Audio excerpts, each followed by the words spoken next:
Wengenza ukuthi ngibelele namukele kuzonke indawo la ngizofika khona le video igama ngumsize aka inkosi yowathi mina mabuqala ngale kule channel qiniseke siwecenzile subscribe uzothola zonke izinto engiyipostayo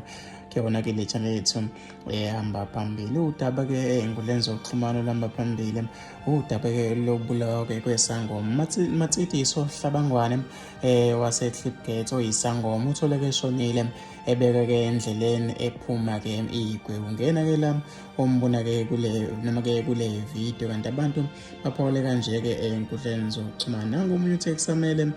kube nemashi nje yomthandazo ka 3 days ke kuphuma abantu abasha ke benyukele ke entabeni cha izwe ke liyaphela ke inkosi impela nangomuntu Jehova sivikele saze safa nkosiyane kazi ke sonene emhlabeni ke usiswa abantu benzeni le engake somandla zindaba ke lezi zibhlungu ezithinta abantu abaningi enkundleni zokuxhumana akhohla ucindezela subscribe uthola wonke ama updates nezinto ezenzakalayo la ke ezweni sakhile mina sengiphuma kanje.